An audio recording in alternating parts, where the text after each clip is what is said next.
যাদের এয়ারটেল সিম রয়েছে তারা মাই এয়ারটেল এই অ্যাপ্লিকেশনটা ইউজ করে বিভিন্ন ধরনের অফারগুলো নিতে পারবেন। তো কিভাবে একটি নতুন মোবাইল ফোনে এই মাই এয়ারটেল এই অ্যাপ্লিকেশনটা ইনস্টল করতে হয় এবং ব্যবহার করতে হয় চলুন দেখে দিচ্ছি। তো এটা করার জন্য আপনাদের প্রথমে গুগল প্লে স্টোরটা ওপেন করতে হবে। এরপর সার্চ বার অপশনে যাবেন এবং লিখবেন মাই এয়ারটেল। মাই এয়ারটেল লিখে AIRTEL মাই এয়ারটেল লিখে আপনারা সার্চ করে দিবেন। তো দেখতে পাবেন মাই এয়ারটেল অ্যাপ্লিকেশনটা চলে আসছে। এখান থেকে আপনারা ইনস্টল এই অপশনে ক্লিক করবেন। মাই এয়ারটেল অ্যাপ্লিকেশনটি ইনস্টল হয়ে গেছে, এখন ওপেন করতে হবে।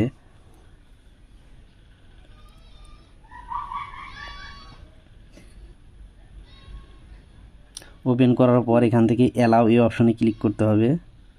এরপর মোবাইল নাম্বার দিন এই অপশনে ক্লিক করতে হবে এবং আপনার এয়ারটেল নাম্বারটি দিতে হবে 016। ওরা নাম্বারটা দেওয়ার পর এখানে দেখতে পাচ্ছেন ওটিপি পাঠান অপশন রয়েছে, এই ওটিপি পাঠান এখানে ক্লিক করতে হবে এবং সাথে সাথে এখানে একটি ওটিপি চলে আসবে এবং অটোমেটিকভাবে ওটিপিটা নিয়ে নিছে। এখন আপনাদের যে কাজটি করতে হবে হুইল ইউজিং দ্য অ্যাপ এখানে ক্লিক করতে হবে এবং এখানে অ্যালাউ অপশনে ক্লিক করতে হবে। এরপর একটি অফার দিয়েছে, এটা আমি এখন নিব না, এজন্য এখন না এখানে ক্লিক করে দেব।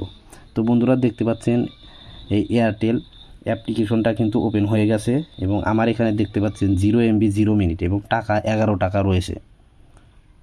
তো বন্ধুরা এখান থেকে আপনারা বিভিন্ন ধরনের অফার নিতে পারবেন।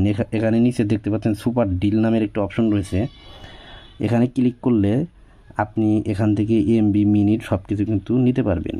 এখানে ইন্টারনেট এই অপশন রয়েছে, বান্ডিল রয়েছে এবং মিনিট কিনতে চাইলে এখানে মিনিট এই অপশনে ক্লিক করে অফারগুলো কিন্তু কিনে নিতে পারবেন। তো ভিডিওটি বুঝতে কোথাও সমস্যা হলে কমেন্ট করে বলতে পারেন, আর এরকম নতুন নতুন ইন্টারেস্টিং ভিডিও পেতে চ্যানেলটি সাবস্ক্রাইব করে রাখতে পারেন।